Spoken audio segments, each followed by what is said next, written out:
Welcome back to the Mass Effect Andromeda gameplay series. In our first installments, we took a closer look at combat gameplay. Today, we're diving straight into the heart of Mass Effect Andromeda: exploration.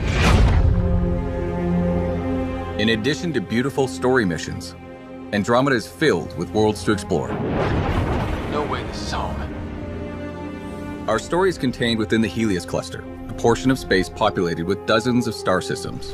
And the Tempest is where that exploration begins.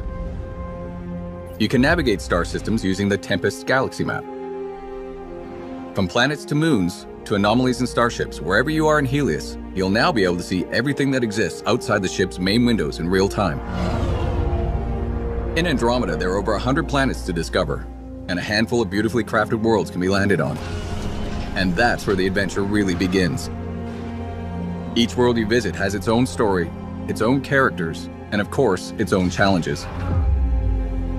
Today, the world we're going to visit is called Eladin. Exploring the opening landing area called Paradise, you'll quickly discover that the heat on this planet can be deadly. Water is scarce, and mysterious ancient artifacts dot the landscape guarded by dangerous remnant creatures. Basically, to live here, you have to be desperate, or Krogan. But even the Krogan aren't happy, and they don't trust anyone from the Initiative, least of all a Pathfinder. How you deal with the Krogan and these challenges will ultimately determine your success on Eladin. We need the Krogan, and the Krogan need us. Before you set out, you'll get an update from your AI, pointing out key locations. The remnant monolith suggests this was indeed supposed to be a golden world. We're going to start the adventure by heading over to the Krogan colony, but the choice of where to go is ultimately yours. Our all-terrain rover, the Nomad, is key to quickly covering the expansive landscapes throughout Andromeda.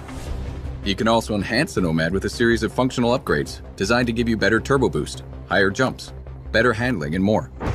While you're exploring, one of the key objectives will be to discover locations to call down forward stations.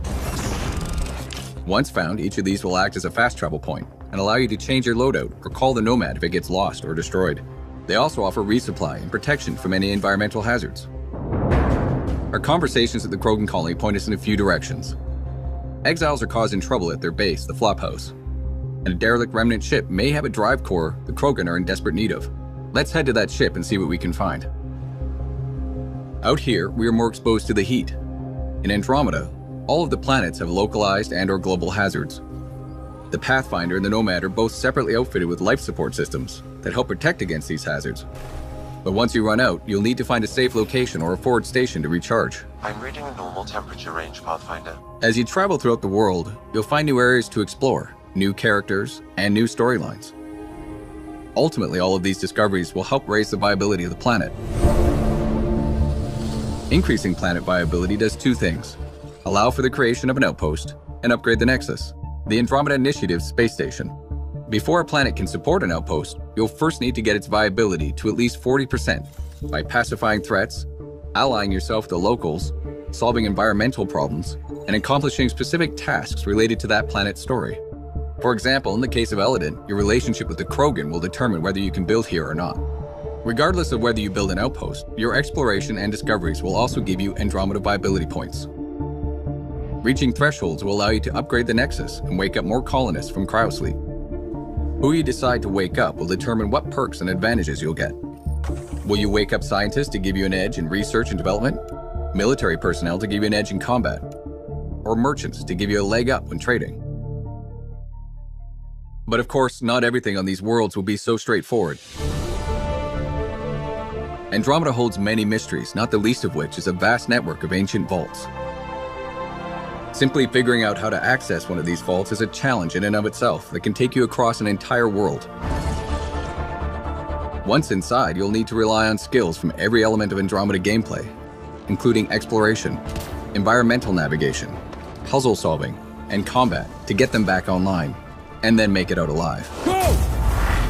And resolving the mystery of these vaults may just hold the key to survival in Andromeda. This is unbelievable. At its heart, Mass Effect Andromeda is a game of discovery and exploration. The choices you make and the places you go let you blaze your own unique trail through Andromeda. Whether you're exploring the depths of a crashed starship or delving into the core of an active volcano, the more you engage with the world around you and the characters in it, the more that world will surprise you with what's waiting just around the corner. It's really gonna be something, isn't it?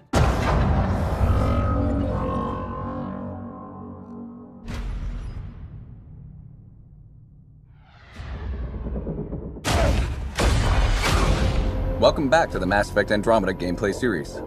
In this video, we will take a look at profiles, favorites, and your squad.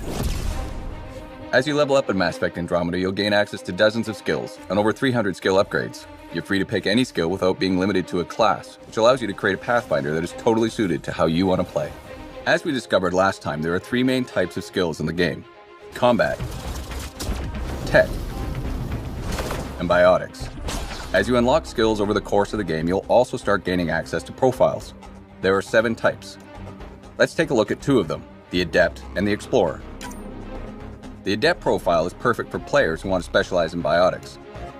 As you choose more biotic skills, the Adept profile will give you bonuses to suit your playstyle. And as you can see, choosing Adept gives bonuses to duration and damage of your biotics. The more you invest in those skills, the higher level profiles you can unlock. Or maybe you want to be more versatile, choosing some combat mixed with biotic and tech skills. This will unlock the Explorer profile, giving you perks and buffs that enhance all your abilities. And of course, you can swap these profiles at any time, allowing you to keep the action fresh, giving you a number of ways to tackle every battle, and making sure you never feel locked into a particular style of play. This brings us to favorites. Favorites are a quick way to map 3 skills and a single profile to one slot. Anytime during combat, you can switch between one of these 4 slots, giving you access to up to 12 of your favorite skills during the course of a single fight. Here's an example. In this battle, I've equipped a favorites loadout designed for long-range combat, utilizing cloak and a sniper rifle to suppress oncoming enemies. The sniper alone isn't enough, so I'll deploy an assault turret and toss some grenades before switching to my second favorites loadout. It's designed for close quarters combat. Loading these new abilities puts them in a cooldown by default, so I'll have to make do with my shotgun until they're ready. The Fiend is too powerful and I'm not in any position to take it out immediately, but my new favorites are ready. I'll make my getaway using Biotic Charge and then maneuver around this group of enemies. This favorites loadout is particularly combo friendly, so I'll engage by comboing Cryo Beam and Lance for an explosive result, then clean up with my shotgun. It looks like the Fiend has taken an interest. I'll do what I can from a distance before switching to my third favorites loadout. One that emphasizes ranged biotic abilities such as Backlash and Shockwave, as well as Flamethrower. Let's see if we can find a better vantage point and stall the Fiend's approach. Using Backlash, I can shield myself from oncoming fire and deflect it back at the enemy. This is particularly useful against large crowds of enemies. However, this horde is scattered, so I'll need to regroup. Looks like the Fiend has other plans. I'll stand my ground by using Shockwave and then follow that up with Flamethrower. The Fiend is hurt, but it's going to take more than that to defeat it. Switching to my final favorites loadout, I'll engage the Fiend with soldier-focused abilities. Let's finish it off with Flak Cannon and Trip Mines. And when it comes to combat, don't forget your squad. Each of your 6 squad mates has 3 active and 2 passive skills. In this case, Cora uses her biotics as a support character, and Drac is a bruiser who can soak up lots of damage. Not only can you set your squad up around the battlefield, ordering them to defend locations, attack targets, or rally to your side, but you can also team up with them for devastating power combos. Power combos activate when you or one of your squad mates primes an enemy or groups of enemies, setting them up for the kill. Then you or a squad mate jumps in to detonate and finish the job. And you can always level up your squad mates to make them specifically good at priming or detonating targets.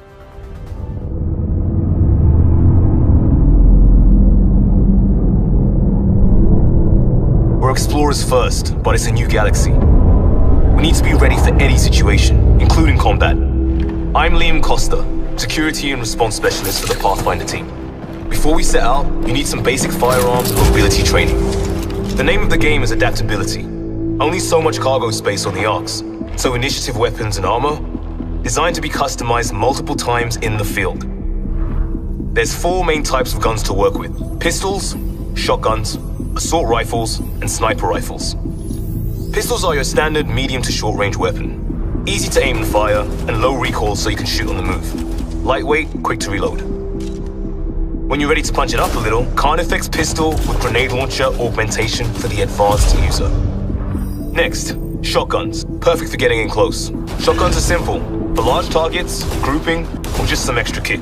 They hit hard with a wide shot pattern. Like all our kids, they're highly adaptable. A personal favorite, katana with laser shells. For obvious reasons. Next up, assault rifles. High rate of fire for covering fast targets and making short work of shields. And if you watch your recoil, good at distance too. If you can see your mark, chances are you can hit it. Augmentation of choice, Avenger with electrical conduit. Last in the queue, sniper rifles, the heavy hitters. High-powered, accurate, and long range. They'll take down almost anything while it's still a speck in your scope. Now, guns aren't everything. Close quarters training is a must. Do you have the finesse for an Asari biotic sword? Or the muscle for a Krogan hammer? Some of you have biotic implants, or advanced Omnitool tech. Biotic abilities can shape the world, and if fighting is unavoidable, they'll be your go-to. Any object can be a projectile, even your target. Or just toss them into the air and give squad mates an easy shot. When you're manipulating combat at a gravitational level, almost anything is possible. Omnitools are tools, and they're just as useful for defense and offense. With tuning and training, they can be outfitted to freeze, burn, or electrify. And never underestimate a tried and true Omniblade. Options are key. I prefer a little of everything, but if you focus on certain skills, you can do amazing things. Biotic Specialist, Adept is the path for you. Feeling tactical, Sentinel is the way. Want to get in fast and shake things up? Vanguard. Have a look at each specialization, and you'll get an idea of what they can do, what you can do. Last but not least, let's talk mobility. Fun mobility. Jump jets. Need the high ground? You've always got it handy. A quick dash will get you out of an attack path. Like everything else, jump jets are adaptable if things get rough. Nothing better for exploration. The initiative is about a new beginning, pioneering. With the right gear and the right skills, we'll be ready for anything. Everyone has a role. And most importantly, we've got each other's backs.